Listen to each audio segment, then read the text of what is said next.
Hi, it's Joey and today we're going to be reacting to Titans Season 4, Episode 4, Super Mart. I am so excited to be back with this show. I am so sorry this reaction is up late. I had to take about 2 weeks off from reacting because I felt pretty ill, but I'm feeling better now and I'm so excited to jump back into this show and to see what is happening with all these wonderful characters. A reminder that you can find the unedited version of this reaction and all of my reactions to Titans on my Patreon, and let's go. What are you doing? No! Whoa. We identify people's special aptitudes and then cultivate them. Before that, I was at the UN. Cultivate them. They seem to have a connection.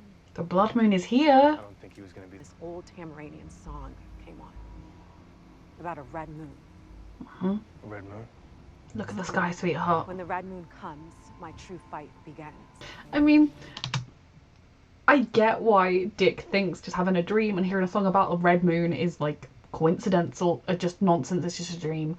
But when there is literally a blood moon, I suppose if it had been in the news, oh, the blood moon's coming, then maybe Corey would have then dreamt about the blood moon song. But you know, it's in the sky. You needed help. Did I? Yeah. Yes. Can you tell me? Well, I don't think he should be saying these words. Just mentally on. And then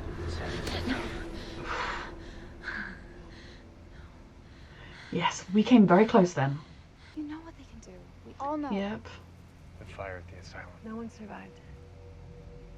That doesn't mean they didn't have other headquarters or other places. You sure about that? I love her revisiting season 1. The asylum was burned down. We're gonna take another look. Make sure we didn't miss anything. Can somebody fill me in, please? It was a very dark Run day. by the organization. It's a cult. My dad's I forgot the organisation was the name of the cult from back then. Who's Trigon? No one good. Welcome back to the asylum. Strange. The store never came up on my GPS. They turned Black in hole. like a couple of years. They've made it a super Mart. They made Not what a I was super expecting. Supermart. Just your standard portal to hell. Connor. They're all in the story. The Tamaranian might not like her part.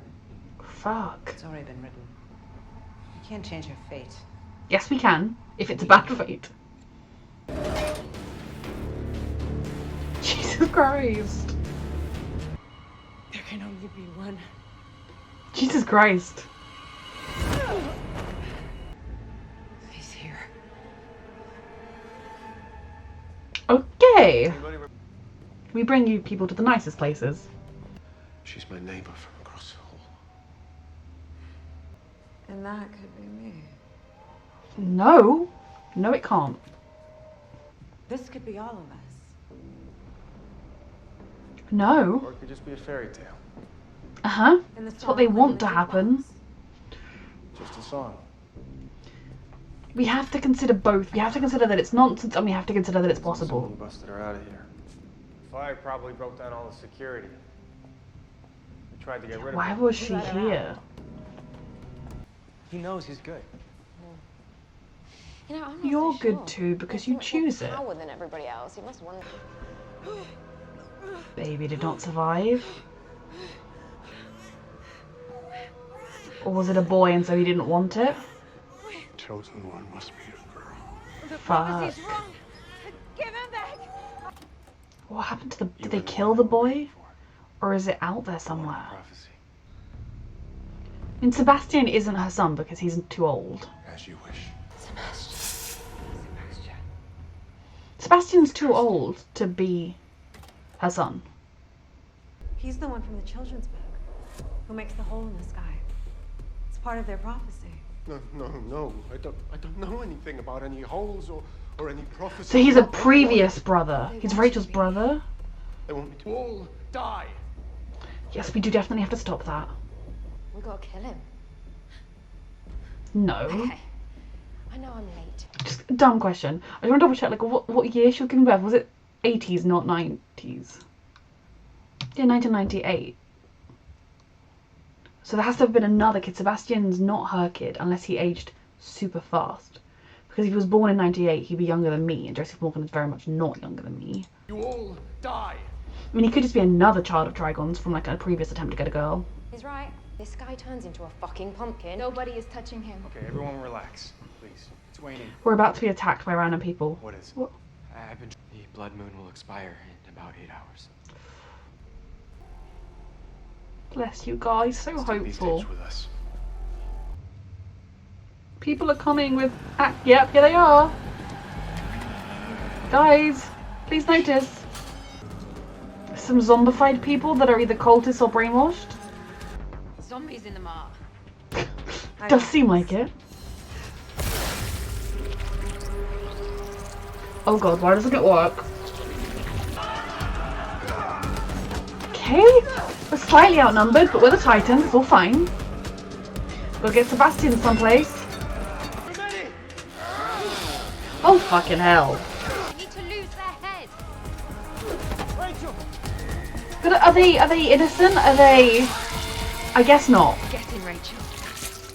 I hope they're not innocent at least. It's you or them, sweetheart. Are they literal zombies? Deathstroke? What the hell? Zombie Deathstroke! What the actual hell? Connor, bless your soul, you are good. Does it mean you're perfect? Does it mean you never make mistakes? Is it actually zombie Deathstroke? No. No, no. Wait! You want me? Come on! Okay, go! Bless him. I'm so confused by zombie Deathstroke's existence. Oh, he's gonna just pick his head back up, isn't he? We could run off with the head. If we take his limbs off. Jesus Christ. Oh my god. What the fuck is happening? Come to me, Superboy. Oh my god. Oh my god. Yes, get our baby. How the fuck do we get out of this? We're gonna get Sebastian out of here. Ready? I don't know if I am. Oof. This trick was hard enough to fight when he wasn't a zombie. I don't know if actually it would make him easier or harder to kill. Dick, what was the plan here, my love? Was there a plan? Did the plan work? You distracted him and they've got Sebastian? This was not the plan, was it? Oh, this was the plan. Thank you. I thought Dick looked far too nonchalant. Oh god, sweetheart. What did they do when they stabbed you? Or are you just struggling with having been stabbed? No, don't go alone. Why is he alone? People should never be alone. I don't like that he's alone. Connor? Connor? Okay, Connor, this is where we flush the toilet. And we tell someone. You sure you're alright? He is definitely not okay. It's the snake inside of him now because he's not told anyone about it. And these snakes go inside of people. I don't like it. Well, that wasn't extremely ominous. I love this show. I was not expecting zombies in this episode. And zombie Deathstroke was probably even something I was expecting even less than just zombies. Okay, so I'm mildly confused, and I imagine we're supposed to be mildly confused, so just let me know if I have missed something. Don't worry about letting me know if we're all just meant to be confused, because she was like saying Sebastian, which would make you think she was talking about her child, but then Sebastian is too old to have been born in 98, so it can't have been that she needs him for something, but he's not her son. Again, did Trigon just, when he had his babies, did he just dump them on doorsteps? At least he wasn't into baby murder because he wanted his girl. And I suppose if they had one failed attempt at getting a girl, there's no reason why they couldn't have been trying for a very long time and just was having very bad luck in getting female children. But seeing the cult in action again, seeing the organization and kind of the roots of it, and the fact that like the woman who we're currently dealing with already had powers before everything that's happened in this season, very interesting. And yeah, I love this show so much, and I love that they're touching on season 1 because definitely I watched season 1 a good few months after it first came out. It won a poll on my Patreon. I watched it and I fell in love with this show. And I know people were quite critical of season 1, especially with the trailer. And season 2, they were like trying to like rebrand it, and I feel like this show has kind of struggled to find an identity to an extent because it's been trying to like fix things that people have said but wrong. And I think when this show shines is when its characters are at the front and center, and it has that fun element while also having dark moments, and this season is doing a brilliant job of that. But I loved it because we both revisited season 1 with literally going to the asylum, and the asylum was one of my favorite episodes of season 1 because it was really that episode where this newfound family was thrust into the fire, and you were stressed and they were stressed and they were protecting each other. It was a lot. So to revisit that was amazing. And then to also have Trigon is such a key part of it. You know, I just kind of assumed Trigon was like, because he's like a magically type being, that they were like, oh, we've got to deal with Trigon's daughter. But he is central to it all. And whether this woman is trying to get Trigon back because she's still devoted to him, or whether she wants to get Trigon, May I think her name is, to get Trigon's powers for herself, who knows. But regardless, the fact that Trigon and season 1 and the organisation are back to being front and centre is great, because just burning down the asylum wouldn't have been enough to destroy the organisation. And I guess if that was its only headquarters, but something that well developed wasn't going to just have like no ability to bounce back. So yes, very interesting to see that flashback of the kind of the cult stuff, and it makes you wonder how many siblings Rachel might have, because Rachel and Sebastian are Trigon's children, so they're siblings, right? That's why Rachel is even more protective of him than she just was of being generally a good person, seeing someone struggling, and especially someone struggling with magical stuff. So I really, really enjoyed those moments. I do think that I understand why Dick is dismissive of Corey's, like, oh, you had a dream about a song, sure, it's fine, it's nothing. But I'm also like, there is literally a blood moon. The cultist people are trying to do something before the blood moon. What? But I think also, I don't necessarily, I mean, maybe there's information in the song we could use, but I guess to an extent, if we start believing all of this, if we start believing this book is destiny, where we're all dead, that, you know, this song is all coming, it makes everything much more real and much more scary, rather than if you just take it rationally and you're literally like, this is the literal problem we have directly in front, and I'm going to go and deal with that logical problem I can see right there. I think that's how Dick operates. That's, you know, Batman is more into the, like, he's not into the magic so much, you know, he's more technical, it's not what I'm, human fighting human, rather than, like, fighting magic. But so we're kind of straying from Dick's specific area of expertise, but I hope kind of if Corey starts to see more signs that this song is important, I hope that he listens to her and that they talk more, because they should always talk more. Jinx is weird. I was kind of just seeing her here. I was like, she's just kind of like slotting in. I think definitely the biggest moment for her, I mean, other than when she was able to stall the zombies and then do the decoy thing, which was brilliant, was the way you see that she's just like, oh yeah, we should just kill him. We should kill Sebastian. That defeats the problem. They want to use him. We kill him. Then we're done. That is such a like logical, rational response, but it is also not a hero's response. A hero's response is we're going to keep this man safe and away from danger, and maybe if there is literally no other choice, we take that action, but even then we don't take it and we try and find another way. Titans is not completely an idealistic show. I do think if it were to come down to like the last second and one of them had a shot on him, they might take it, because it's not like they don't live in like a fairy tale world of like right and wrong. But just in that moment when they didn't even know the zombies were coming, the fact that she was like, we should kill him, is very telling as to her character, and the fact that she doesn't slot seamlessly into the Titans. She's definitely still got her own agenda and her own moral compass and playbook. The conversation with Connor she had, where she was talking about him struggling with his being good or bad or whatever, I think Connor, particularly because he is the genetic child of like the most wonderful good person in the world and the most evil terrible person in the world. Nothing is that simple, but that is kind of the way it is looked at. That is the way those two people are looked at by the world and the media and everyone around them. It must be hard, because especially having these conversations with Lex, to have that idea that you have to be one or the other, whereas none of us are all good, none of us are all bad. And I think what I would like, I mean, okay, currently I think he has a snake inside of him. I'm very stressed about that, but for him to talk to them, because, you know, we've seen, as the viewer, we've watched Dick over the first couple of seasons really struggle with the darker parts of him, and the times where he thought that was all he was, because he had darkness, because he had done dark things, he was dark and he wasn't good enough. And he's kind of we've seen him come through that. I think we've seen a lot of these characters dealing with that.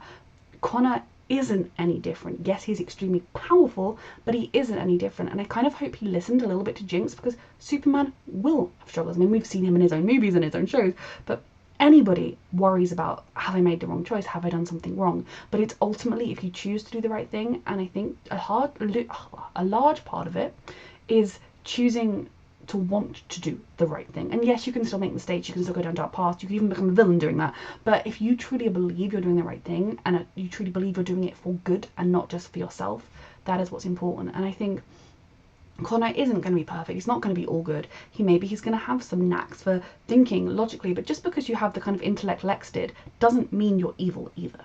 And we see moments like the moment his team comes under fire, Connor's instinct is, I will shield them, I will protect them. He could have just charged in at her like he did in the first time they met, but he still was like, no, Dick, I can deal with it. Like, not, it wasn't her, it was a zombie. And he was like, you know, in the first episode, he just went and dealt with it, or the second episode. And this time around, he was like, Dick, come on, I can do it. And he waited to be given the, like, from their leader, he was, you know, to do it. I think Connor is a good person, and I hope he is able to work through these feelings and work out who he really is throughout all of this. I don't really know what's going on with the prophecy. Obviously, I know what they've told us. It's stressful. The blood moon is waning in like 8 hours, probably like 7 hours now. That isn't much time. We are episode 5. Tomorrow I'm hoping to watch episode 6 and 7. I'll get them up as soon as I can. I may even get them up on the same day on YouTube. I don't know. It's when I have time to edit them. But it is an insanely short time frame for this blood moon thing to happen, and that scares me because it makes me think whatever this blood moon mess is going to happen, unless there's going to be another blood moon or there's some way that they can use magic to make another blood moon. But it makes me think that whatever this big event is, that they're going to succeed, that Sebastian's going to end up with them, that they're going to do what they want to do, and we're going to have to spend the second half of the season, and this fuck, I just remember that this season is literally split into 2 halves, isn't it? Shit. The second half of the season is probably going to be dealing with the fallout. So I am very stressed. I love these characters. I love the way Gar is constantly the optimist. He constantly tries to see the good and the bright and the possibilities. He was the one to be like, well, yeah, the blood moon's only 8 hours. We can save him till then. I love these characters so dearly. I love Tim as well, but I feel like beyond him definitely having a thing for Bernard, is that his name? Or is that someone from the dude from Star Labs? And like him wanting to fight. This episode didn't explore him too heavily. I just love this team. I love this family. I'm very stressed for Sebastian. I feel very bad for him. We've seen from that moment when he looked in the mirror and he saw like the evil version of himself, the darkness is in him, but as I've said, that doesn't mean you have to choose it. You know, we've all got the capability to be evil, some more than others obviously, but every single person has some degree of darkness in them. No one is purely good. And Sebastian is horrified about the idea of being part of something horrible. He's horrified about the idea of even these people that he's just met dying. He doesn't seem a horrible person. Yes, maybe the world hasn't always been the kindest to him, but he's not currently lashing out at it. But I also think he is someone who is potentially not easily manipulated, but he's vulnerable right now, which will lead to him potentially being easily manipulated. And if he says the 3 magic words, whatever they do, he said 2 of them, right? Has he already said the 3rd? I'm just stressed. Everything's stressful. I love this show. A reminder that you can find the unedited version of this reaction on my Patreon, and thank you so much for watching.